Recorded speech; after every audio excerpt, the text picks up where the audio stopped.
a musical background. Actually, before I got into politics, I only came to Toronto because of a music fashion magazine that I launched here in Toronto. Like, Mike Stone is here. Mike Stone is someone that can tell you how far and deep I go. Right? Before it was politics, I was Witty Wall Street. Okay? And I had an office at the office on King Street inside the business incubator. And Mike Stone saw me, and he saw how we served the music community at that time. We were the only ones in the clubs with cameras. We were the only ones doing, like we were doing videos, we were doing things because we had a medium. We had an interactive CD-ROM magazine.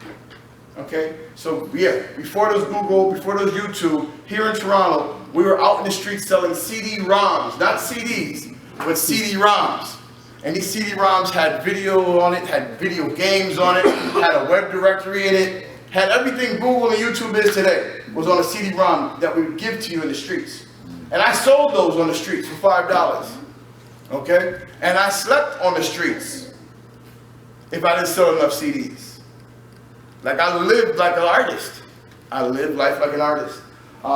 So my love for the music industry has never gone away. I was a promotional director for a radio station in Buffalo, FM station. I have my own radio show on FM radio, 2 radio programs, and where I play just like 90% Canadian music in the US. And I really think I made history. I played so much Canadian music, I'm like, someone needs to give me an award. Like, somebody in Canada needs to give me an award, because I'm here in America breaking Canadian artists left, right, and center. Then we launched a musical event called Chill, which stood for Canadian Hip Hop is Legit. And we've done that for I don't know how many summers. From 03? From 03, we've been doing hip hop events. Then it turned into a clothing line, Canadian Hip Hop is Legit. So like, I've been embedded in the music space forever. But one of the signs that I received was when I was going to get the Instagram. And I go to get the Instagram, I'm thinking like, okay, I go get like Music Month Canada, whatever, right? And then Black Music Month is available. Like, can you imagine the moment? Like, can you imagine the moment where it's like, how is this thing 40 years old? There's 40,000 hashtag mentions of this thing. It was time. It was time. It was ours. It was Canada's time, right? Like, we are. I really believe that there's been a transition from real leadership when it comes to music of the African diaspora, and Canada's home of it. We just have to package it right. We have to. Listen, it's just like when you take a crop, you have to plant a seed too, right? So like, we have to constantly harvest, plant. So we can't think that just because we got this harvest, that that's enough, and we're not planting, right? Like, we have to, if we want this to be sustainable and we want to grow a real industry, that's what we have to do. So that was one of the things. So that's why Black Music Month, please follow Black Music Month. So I was minding my own business, promoting my own venture called Jurassic North, building this platform that I just saw as a great way to maybe sell some t-shirts, but also the concept to me just overwhelming. I thought it would be big. So here I'm doing Jurassic North, and I'm because of Shekinah, we were doing an artist info session at a studio in Etobicoke, and I was telling them that I wanted to do a Raptor anthem. Like, I just felt like the city needed something, and they're like, yo man, Raptor Foot, man. I'm like, who's a Raptor Foot, right? And they're like, yo, the Raptor Foot, man, he's got a track, and people are feeling it a little bit. I'm like, well, let's call him. So I call him, and he's like, yeah, I'm the Raptor Foot. Come down. He comes through. You go to Jurassic North, you see all the history, because we took pictures of us outside, we didn't even know what life we were about to live. Like, we had no clue what life had in store for us, right? But we were just out there in the parking lot. I happened to have my Raptor shirt on, and we were just like, yo, meet us down in Game 5. Next thing you know, we collided, man, and I started to watch what black music is. I started watching this historical, this ascension that took place, and we started to see people around him walking by like, yo, Raptor Foot, and people Raptor Footed with him, right? So we spent almost every game, I think since then, down there, 5, 6, finals, and it was unbelievable. We were there with the mayor hanging out. Listen, there wasn't a place we couldn't go. Like, I got to Jurassic Park late, right? And got to the security, was like, yo, I'm with Raptor Foot. And I just got in, like, who does that? This is game 6, like, who does that, right? Like, who can just go down to Jurassic Park and do that? But he's had that kind of profound effect. So I just want to call him up here real quick. Please, come on up, man. Put your hands together, please, for General Genius, man. I don't want to talk too much, man, because this guy, he, you know, the word genius, he really shocks me, man. Like, I'm like, you know what? I keep forgetting you have genius in your name. People use stuff in their name, but they don't be. You know what I'm saying? But, like, I keep forgetting this man truly is, you know, he truly, you know, deserves everything that's come to him, man. And you've truly created a viral sensation, man. So we want to thank you and recognize you on behalf of Black Music of Canada, man. Like the viral song of the year, man. Tell us about the Rapper Foot, bro. Thank you. Well, it's an honor and it's a pleasure being here, right? And I was looking at my word and I look at the proclamation, right? And it says, whereas music is a powerful vehicle for cultural expression that expresses joy and sorrows, shares perspective of social issues, and build communities while breaking down barriers. Nowhere are these hallmarks more clearly heard than in Black music. Now, that for a statement like that, you don't need anything else. A platform that's built on this, then you have to 100% support this. You know what was bothering me a few years? When I die, what's going to be left back? What are they going to say about me? Oh, Gina's like a lot of girls. Gina's this, Gina's that. I mean, I'm nice looking, I admit that. You know, I put on my clothes, I like to look good. People going to be attracted, people going to talk. You know what I mean? It's just, but after that, what do you leave, what's left behind? You know, that was what was bothering me. I have 8 children. I start worrying what my children's going to say. You know what I'm saying? And I realized that over the years, since I've been in this country, since 1985, the 20th of February I came here, music has been my mission. I realized in a later part of my life that I didn't choose music, music chose me. I realized there's 2 kinds of artists. Some artists that take anything to portray music, and you have artists that use music to portray what they want you to see. There's 2 kinds, right? And I realized that artists, music portrays life, life portrays music. And some artists use anything in life to portray music. Some artists use music to portray the way life should be. And it says it clear. And the artists that always try to say how life should be, they stand out. Predominant, the Bob Marley, all these guys that I used to listen to, the way they were telling us to live, be this way, be that way, and I realized that it's naturally in me. If you have the sauce, you have the sauce. Yeah. And no matter where you go over the world, you have that sauce. You could go to England, they use it to mix with whatever they have to blend their thing and make it taste good. You come to Canada, you mix it with whatever. Jamaica, wherever you go, you have the sauce. And I realized since I came in 1985, the sauce was within me. And I never stopped. I went away, I did all kind of things. I went tour and I went to the roof. I feel like I couldn't go any further. So I started doing other things, businesses, all kind of things. I went through all kind of ordeal in life, even in this city. And I realized that I have this great talent that never could be just broadened across the horizon, stretched. But it would always go there. Everybody, where I go all over the city, everybody knows me. Genius, what's up? But then I realized it's just a fame. The name. You want it to rain, right? Everyone wants to rain. You do music with work to get paid, right? And once I asked Park.Flex asked me, he said, why do you do music? I said, because I love it. And he said, wrong answer. You have to do music. You already love music. Do it to make money. It's a business now. And I see the Drake, the Weeknd, all those guys rising up. I only want to be a part of history. For my community, for my city. And when the Raptors decided to take it, I just decided to make a song, history, what we created. I met up with this gentleman right here. And we decided to just go out there and do it. And just the sauce that we possess, spiral everything out of way beyond what we were even thinking about. Millions, man. Millions. Way beyond it. It goes to show, just never have doubt. Just keep doing what you're doing. Keep pushing. And we need this platform. We need it. It's a necessity. And what kind of transpired my heart was that when we come together just me and this gentleman alone came together, and what we see transpired and what we achieved was so crazy. Going in Jurassic Park after the game started, and I was like, oh, my friend is outside. He's like, where is he? After fourth, I'm like, The mayor was going to get me. Didn't the mayor go the get me? mayor saw me and he's like, where's Stewart? Where's Stewart? I'm like, he's not here yet. I'm like, I'm talking to the mayor. He's just coming up to me. Where's Stewart? I'm like, oh, he's not here. And just this small force, the impact. Can't imagine all of us together. Unstoppable. It's unstoppable for real.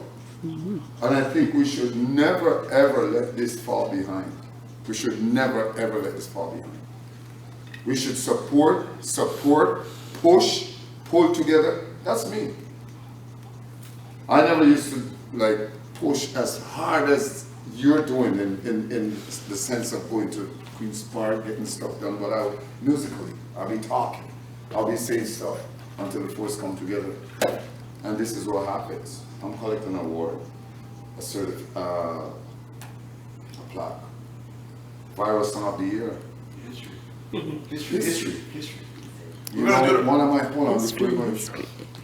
the most impactful things when my son said to me, he came with me one day and I said, come down to Jurassic with Dad and let's see what's happening, and he came. That's right.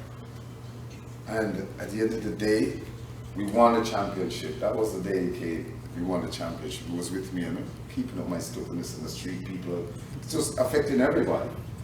And then I'm walking and my kids just jumped up, Daddy! I'm like, oh, Daddy, this is the happiest day of my life.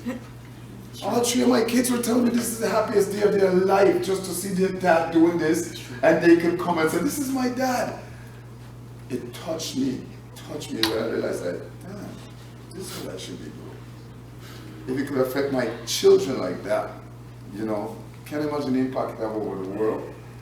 Proclamation things he's been doing. He's going to invite people down on August 1st, August 1st, right back here? right? The raising of the Pan-African flag. Yes. Kwanzaa in the winter. This guy's outside at minus whatever degrees, lighting Kwanzaa candles. And he keeps going and going. It starts like this, and then it gets bigger. We know it. We know it because Caravana was a gift. 7 bands. Then at its pinnacle, it brought in $400 million in our city over one weekend. And that's not me talking.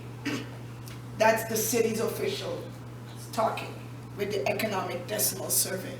So I'm just saying that it's events like these that you plant a couple of seeds, and that's us. You nurture the seeds, and we grow. We share. Raptor Foot, Yeah. I want to say to you that as an educator, to make an announcement in a school and get kids, you know, the kids were really excited. I was excited. The kids really excited. And when you make that announcement with your voice, that's one thing. But when you play Raptor Foot with it, it just took them over, you know? And I was looking for Raptor themed songs, and Raptor Foot came up. So it's such a pleasure to see you today, and keep up your great work. And I'm sure I will get to meet the rest of you. Otis, Norman Otis Richmond.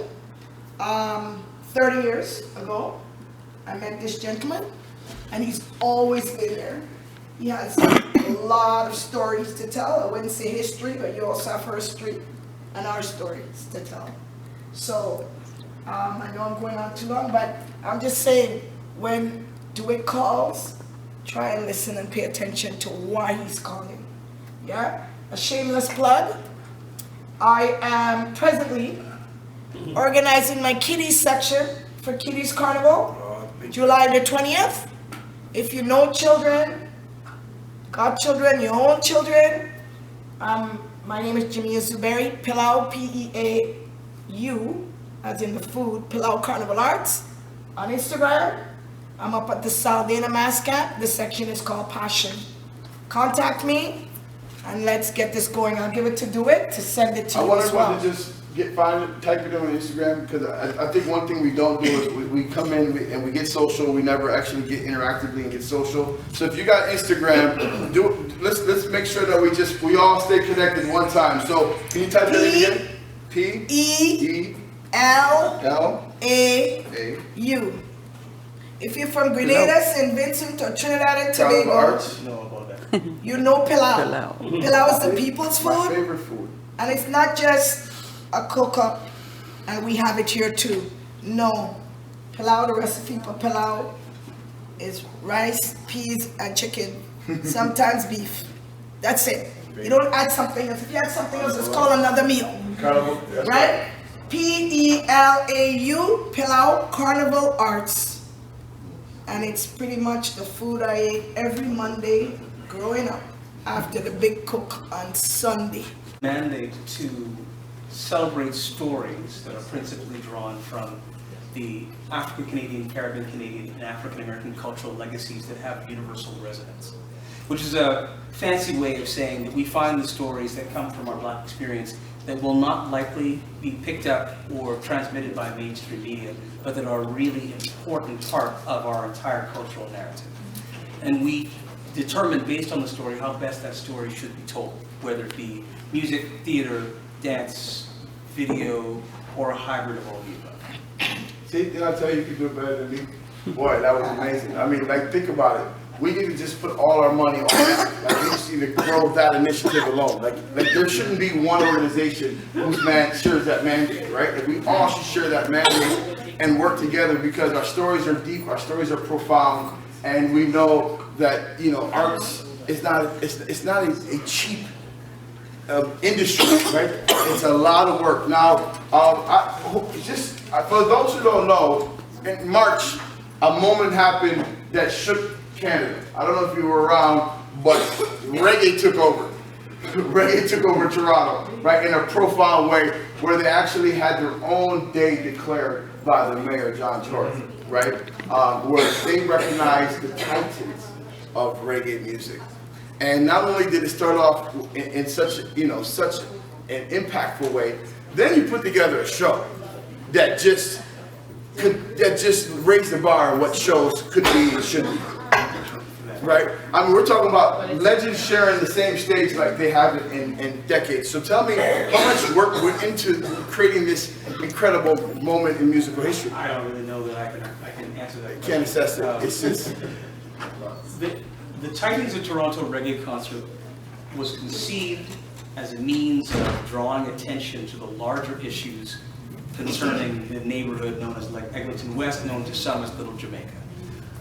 Which is very rapidly changing due to the arrival of the Eglinton Crosstown. It's losing its character, it's losing its demographic. It may lose its Black population in a matter of years for all the reasons which are plainly obvious, mostly market pressures. It's collateral damage with the skin of what is considered to be progress. I don't think anybody would suggest that we don't have major transit issues in the city that need to be addressed. But when they're putting in the crosstown, they weren't thinking that they would lose one of the most significant ethnic neighborhoods and really the last enclave of people of African descent in the city of Toronto proper. And there's a very significant risk of that. Not only would that overall neighborhood be affected, but this is the birthplace of the Toronto reggae sound, which is as influential as what was coming out of Kingston, Jamaica, especially during the heyday in the late 1960s and early 1970s. So we endeavored to bring together as many of the significant actors, significant artists from that era together for a one-night only, one-time only concert. And I'm pleased to say that we were successful in so doing. And in the course of trying to document history, we were able to make some as well. I tell you what, I can go on for days talking about Eglinton West, because it's a place that I basically call my Toronto home. I was built in Buffalo, but born here in Toronto, Canada. And Eglinton West was the first place that I was able to call home. Lived right above Rat's Restaurant, and so I couldn't help but walk through the culture and fall in love with it and just be made home. So we do community cleanups while the city does their community cleanups around the city for the last maybe 5 years. We always go to Reggae Lane, and we always do community cleanups there. We've been trying to find funds to be able to keep the youth in the area to be the ones to help keep it clean. So there's a lot of work to be done. The conversation about Reggae Lane is important. We actually just had an event on the 20th at Sankofa on Eglinton West to address the transformation of Eglinton West and figuring out how we can preserve the musical integrity of that space. I'm sorry that I missed that. Yeah. But the marathon continues. And I just want to say one last thing about it before I yield the floor. So the Eglinton West project was not just this one concert, it's ongoing. That's right. There's a documentary that's being made. We have the support of the mayor, thankfully. He understands the critical importance of that neighborhood and recognizes the significant pressures under which it finds itself at this moment. We will hopefully be able to generate this documentary and have it available, but our end game is not only to be able to provide the people who live and work in that community with some degree of agency in how their neighborhood will change, but it is also to make sure that the information and the history gets transmitted across the country and exists in posterity, so that there will never be a time in the future when people in Canada and Black youth in Canada don't know about the Toronto reggae scene and don't know about the tremendous contribution that our forefathers and foremothers made to reggae music and Black music. Thank you. This is for the generation to come after us. And if there's anything that we have that is up to us, is a relationship and engagement with multi-generations. There's nothing stopping us with that, right? There are no boundaries, there's no barriers, there's no racism in the world that can stop us from connecting with the elder generation and say, how can we help fulfill your vision? How can we continue your mandate and keep the pressure on, right? Because we know we will leave this place. And if you plan on being successful and you don't have a succession plan, you plan for it to fail. So it's critical that anything that you have of substance, that you know who is going to be in control if you're absent and you're not there. All right? And so this Black Music Month journey has been interesting, rewarding, and empowering, because it was something that I didn't know I was being prepped for. I didn't know I was being ready for, but I feel that in all the things that I do, I keep it 100. I make sure that my culture wins, and I make sure that we have a strong focus on elders and the youth. And when it comes to music, I had to ask myself, who's protecting our spaces? Who's protecting our artists? Who's protecting their dreams? And so I'm able to transfer my work in advocacy and just being a big brother in so many different areas, and be able to now stand on guard for the music industry and make sure that the musicians of this city, this province, and this country are going to get every single tool and resource that they deserve. Now, I learned recently, right after we reached out to John Tory about the proclamation, I stumbled across a picture that of this gentleman and some other members of the association. One who's not with us today because he's passed on, Milton Blake. And so we acknowledge our ancestors who actually in the 80s brought Black Music Month here. And it was a different time, right? It was a different temperature, right? We almost still call race music. There was a time where it was like, oh, that race music. I got that race music track, okay? But there was the balances and the scales of equality were off, right? And the purpose that they served, we still benefit from today, right? So I want to talk about one thing in particular, because we know the Junos, they had to adhere to your pressure. Yes, they did, yeah. So tell us a little bit about that journey and what you were able to achieve for your generation and generations to come. Well, I used to write for Contrast, which was Black Weekly in Toronto, and I remember I wrote an article called Junos, White on White in White. And they had no Black Music Awards. No nothing for our music. And America, where I was born, is, I hope I don't make anybody mad. England invented racism, but America became the champion of racism. And Canada is supposed to be Canada, and supposed to be different, but so I looked at that and I said, this don't make any sense. And we started agitating for Black Music Award, for Black music categories. So they gave us a R&B and a reggae. And we said, okay, Calypso and Soca I think they did the jazz thing. Calypso and Soca, they bring all the hotels, all the money comes from Calypso and Soca. And the first million-selling album in the world was Harry Belafonte's album. It wasn't Rick James, or it wasn't Chuck Berry. It was Harry Belafonte. So we started agitating around that, and they gave us a reggae / Calypso award and an R&B award. So we started agitating for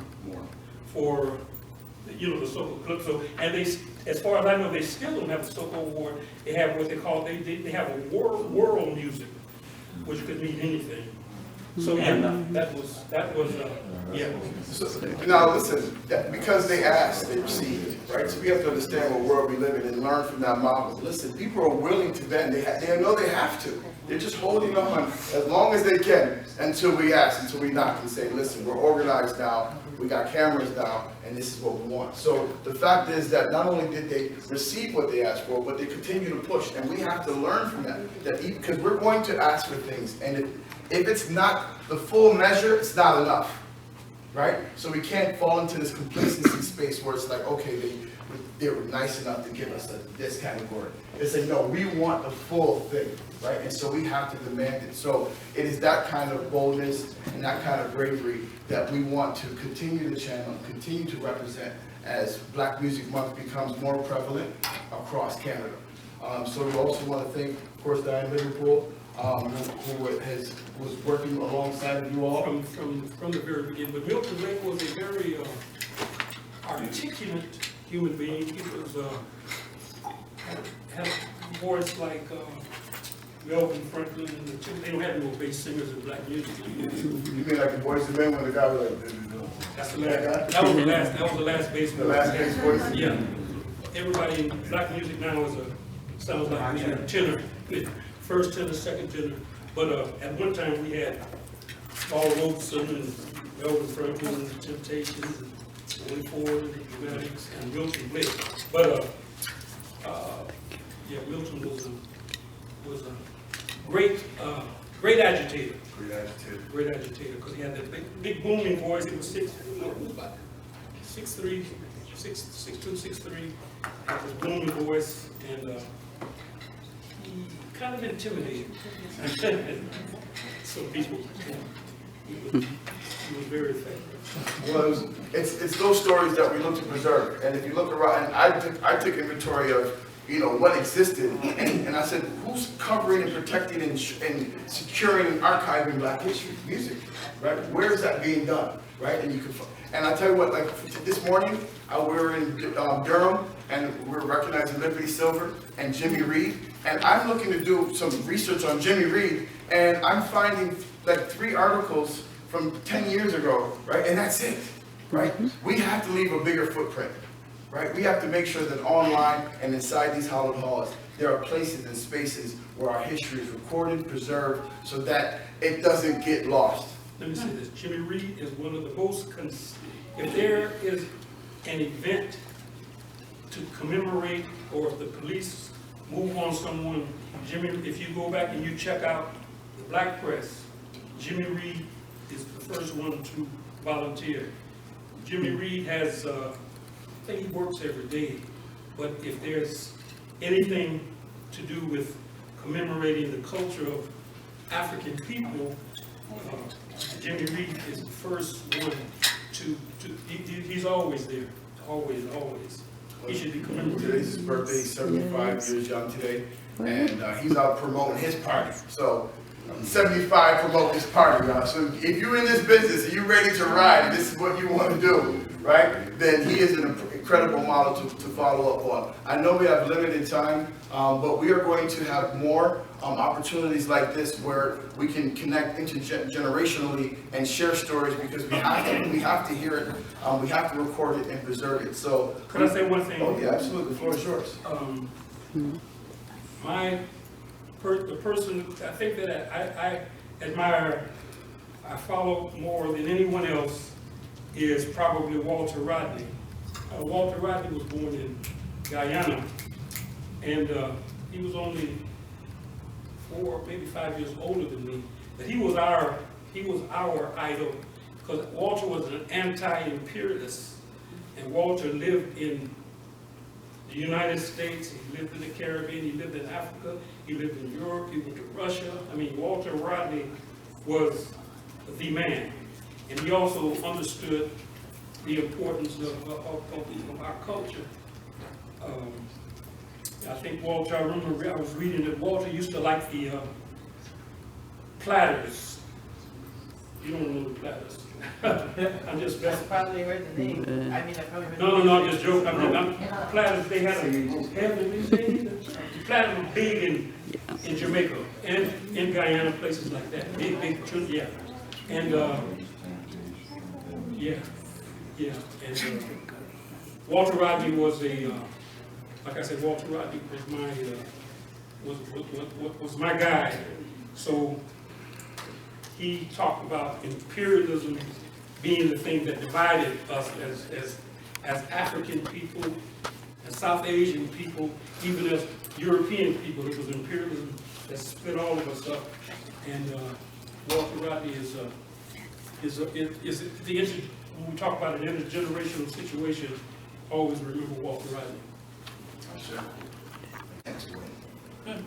And it's critical that June 7th last year, so I've just passed my 1-year anniversary of the first year. And I am very honored to have received the Culture Portfolio.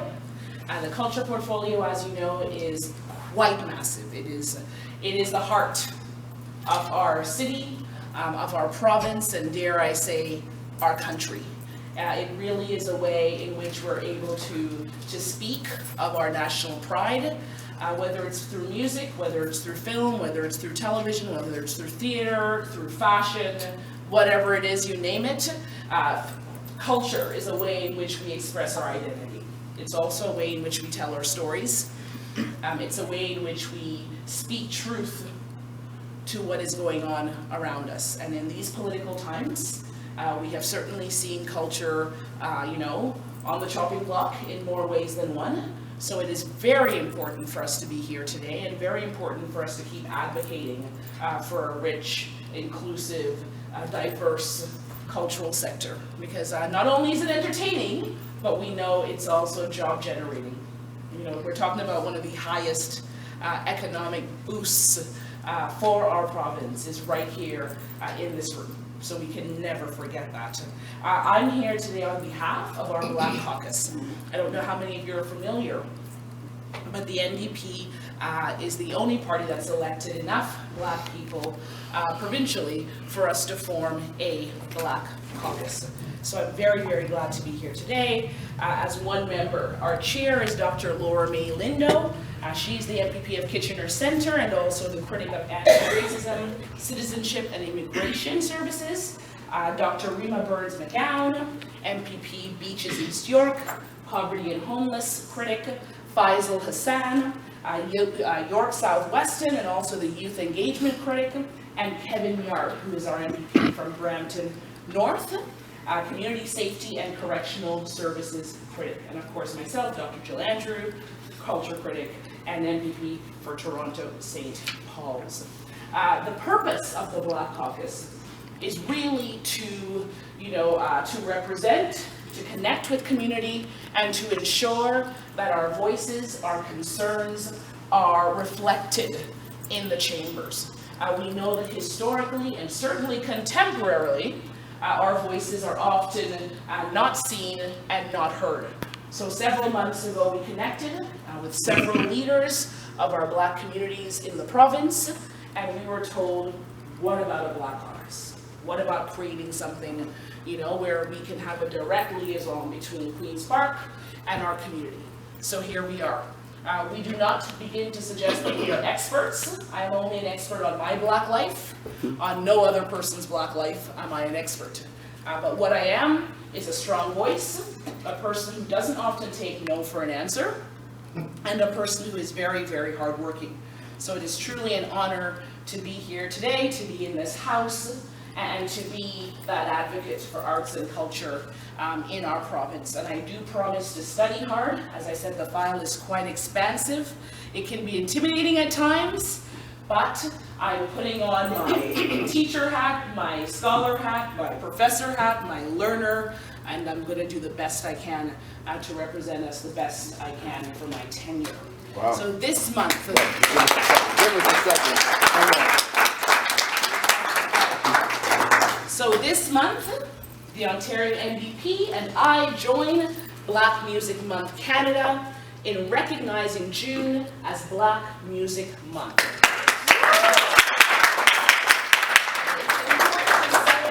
And elevate Black musicians in Ontario, just as the United States has done for the last 40 years.